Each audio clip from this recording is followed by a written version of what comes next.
सबसे बड़ी रेमेडी है कि किसी पे ऐसे ही अंधा विश्वास ना करें, लालच में ना आए और डरे नहीं।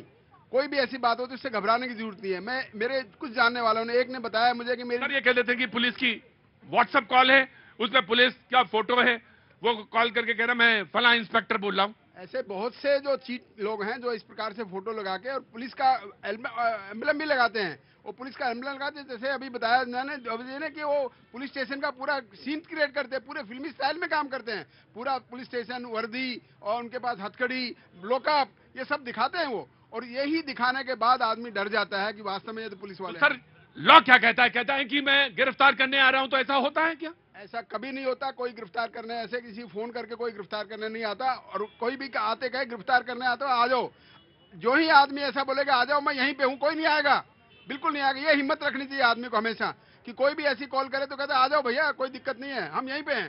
अंशु ये होना चाहिए। मैं आपको बुलाना चाहूंगा, सुप्रीम कोर्ट में वकालत करते हैं। मैं जानना जो डिजिटली जो लोगों को डराने का, दहशत का जो एक तरीका है, उस पर कैसे किस तरह से काबू पाया जाए। सबसे पहले किसी भी व्हाट्सएप कॉल को आंसर, जब अगर वो नंबर नहीं पता तो उस नंबर को आप आंसर ना करें, क्योंकि कोई भी जैसे मान लीजिए मिसाल के तौर पे मैं आपसे एक सवाल कर रहा हूं, मेरे लिए तो बड़ी मजबूरी है कि अगर मैं अननोन नंबर नहीं उठाता हूं तो कहा जाता है ये बड़ा बदतमीज जर्नलिस्ट आदमी है, ये फोन ही नहीं उठाता है, इसे कहता है कि फोन करो लेकिन फोन नहीं उठाता। दूसरी बात, आप कहेंगे कि आइडेंटिफाई हो सकता है नंबर जो भी आ रहा होगा, क्योंकि अब तो बड़े ऑपरेटर्स हैं, आपको पता चल जाएगा ये नंबर कौन है। एक अंतर है, अंतर यह है कि जब व्हाट्सएप पे कॉल आती है तो वो इंटरनेट कॉल है। अगर कोई व्यक्ति अगर आपसे बात करना चाहता है तो वह जीएसएम कॉल करेगा, और अगर एक कोई जीएसएम कॉल आया तो कोई भी भ्रमित इतनी जल्दी नहीं होता। एक मिनट सर, जीएसएम कॉल में और उसमें फर्क क्या है? देखिए जीएस दो तरह के कॉल होते हैं, एक तो नॉर्मल कॉल जिसको हम बोलते हैं पीएसटीएन कॉल, नॉर्मल कॉल आ रहा है, और दूसरा होता है जिसमें आपकी वॉइस इंटरनेट के थ्रू जाती है, जैसे स्काइप के थ्रू जा रही है, व्हाट्सएप है, टेलीग्राम है, सिग्नल है, ये सारे वॉइप कॉल हैं। डिस्कॉर्ड भी यूज करते हैं लोग। तो जैसा इन्होंने कहा कि यदि व्हाट्सएप पे सीधे सीधे कॉल आ रहा है, बंदा अवॉइड कर रहा है नॉर्मल कॉल, क्योंकि व्हाट्सएप तो कहीं से भी हो सकता है कॉन्फ़िगर। पाकिस्तान का नंबर यहां से चला रहे हैं लोग, ये देखिए +92 नंबर था, तो इन्होंने क्योंकि इंडियन नंबर बंद करने शुरू कर दिए क्रिमिनल के, भी लगातार ट्राई ने, तो उन्होंने पाकिस्तान के नंबर यहां व्हाट्सएप पे कॉन्फ़िगर कर लिए। Now please. और जब ये कॉल जब आती हैं, हाँ। तो डराने का तरीका क्या है? वो फोटो होती है एक पुलिस की। हाँ जी। और तो अगर जीएसएम कॉल अगर होगा तो मैं ईडी से बोल रहा हूं, मैं सीबीआई से बोल रहा हूं।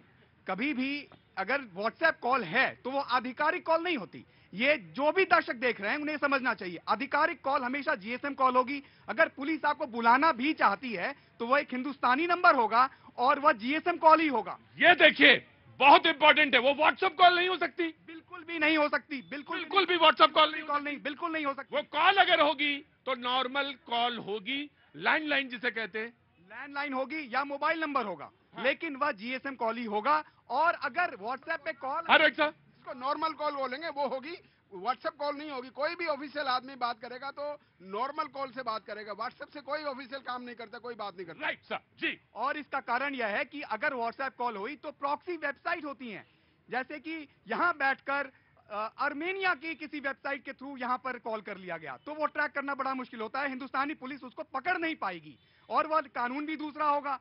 तो इसलिए हमेशा यह ध्यान रखें कि कभी भी व्हाट्सएप कॉल अगर अननोन नंबर है, अगर हिंदुस्तानी नंबर भी है तो भी उसे ना उठाएं। मैं तो नहीं उठाता हूं बिल्कुल भी। Right sir. और यह भी ध्यान रहे कि जो ये फ्रॉड करने का तरीका है यह सिर्फ व्हाट्सएप पर नहीं है, यह डेटिंग वेबसाइट्स पर है। हमारी बहनें ठगी जा रही हैं, तो इसका भी ध्यान रखना बहुत ही जरूरी है कि टिंडर और बाकी जितने ऐप्स हैं वहां पे उसके माध्यम से अगर कोई संपर्क में अगर आता है। डेटिंग ऐप आप हमसे ज्यादा जानते हैं, लेकिन मैं भी थोड़ा बहुत जानता हूं। डेटिंग ऐप, ये हंसने की इसमें कोई बात नहीं है मेरे भाई। कोई डेटिंग ऐप से पाकिस्तान से कॉल आई थी। मेरी बिटिया, कैसे पता चला पाकिस्तान से? है, मैं ये कोतवाली में गया दरियागंज। हाँ। तो वहां मैंने वो नंबर दिया उन्हें, और मेरी बिटिया दरियागंज में शराफ हॉस्पिटल में है, दोनों ट्विंस हैं। Right. Riddhi and Siddhi. Right sir. Siddhi OT में है, रिद्धि। हाँ ठीक है, दोनों रिद्धि सिद्धि। मेरे को बोला, मैं उसी टाइम छोड़ के आया था बिटिया को हॉस्पिटल, और मैं अपने ऑफिस में आया, मेरे को कॉल आई कि भाई बिटिया आपकी कहाँ है, और ये क्या नाम हमारी कस्टडी में है। वो उसी बच्चे के वॉइस को सुनवा भी देते हैं, पता नहीं क्या टेक्निक है उनके पास। एआई क्या कहते हैं उसे? एआई। हाँ, वो अगर परमाणु ऊर्जा का उपयोग भी है तो उसका दुरुपयोग भी है। मैंने फिर अपनी बिटिया से बात करी, मैंने कहा एक सेकंड रुकिए, मैंने अपनी क्या नाम है आपका? मेरी बिटिया का आपका? मेरा संजीव शर्मा। उनका तो मालूम है रिद्धि सिद्धि। हाँ, आपका? संजीव शर्मा। संजीव शर्मा, आपके बिल्कुल ठीक दिमाग काम करता है, तुरंत बात करनी चाहिए जी। राइट, ये सारी बातें एक तरफ हैं, हाँ। लेकिन अगर ऐसा हो, किसी को भी भ्रम हो, तो सबसे पहला कार्य यह करना चाहिए कि अपने परिवार में चर्चा करनी चाहिए। डरना नहीं चाहिए। कोई भी व्यक्ति हो, अपने परिवार में अगर आप चर्चा करें तो घबरा जाता है सर आदमी, लगता है कि पता नहीं क्या बदनामी और क्या चीजें, इससे घबराने लगता है सर। प्रतीक जी, डेटिंग ऐप पे जाना कोई बुराई तो नहीं है, बिल्कुल बुराई नहीं है। बिल्कुल भी बुराई नहीं है। डेटिंग ऐप पे अगर आप हैं तो कोई बुराई है इसमें नहीं है। बात करने के लिए आप वैसे तो चाहेंगे तो मैं तो अक्सर कह लेता हूं लोगों से, अगर आपको मन बहलाना है तो यहाँ आइए, मुझसे बात करिए, लोगों से बात करिए। लेकिन अगर आपके पास नहीं है कोई, तो आप अगर वहां हैं, बात करते हैं, तो फिर फंसते कैसे हैं ये मुझे जानना है। सिर्फ डेटिंग ऐप ही नहीं, मैट्रिमोनियल वेबसाइट्स पर भी फ्रॉड हो रही हैं। तो यह मामला बहुत ही गंभीर है। यह समझना जरूरी है कि पैसे का लेन देन अगर करना चाह रहे हैं किसी अनजान व्यक्ति से, उसके पहले अपने परिवार में चर्चा होनी चाहिए, वो कारण कुछ भी हो। और अगर कुछ घटना घट भी गई तो हमारे पास नेशनल पोर्टल है, साइबर क्राइम रिपोर्टिंग पोर्टल है। हमारे होम मिनिस्ट्री ने एक पोर्टल शुरू किया है 2018 में, जहां पे आप रिपोर्ट कर सकते हैं इन चीजों को। उसके आधार पर एफआईआर भी होती है, और इसके लिए आपको वहां जाने की आवश्यकता नहीं। अमित कोई सीरियस थिंग जो जिन्होंने बोला? एब्सोल्युटली सीरियस, बहुत ज्यादा सीरियस है। मैं जो भी एडवोकेट बोल रहे थे, आप भी एडवोकेट हैं, एक एडवोकेट ने डिजिटल अरेस्ट केसेस में अपने कपड़े तक उतार दिए और वो 4 दिन तक डिजिटली अरेस्टेड रही। अब सोचिए, आप एडवोकेट को जब ब्रेन वो कर सकते हैं brain wash. This is very serious Rao साहब, दिस इज वेरी सीरियस।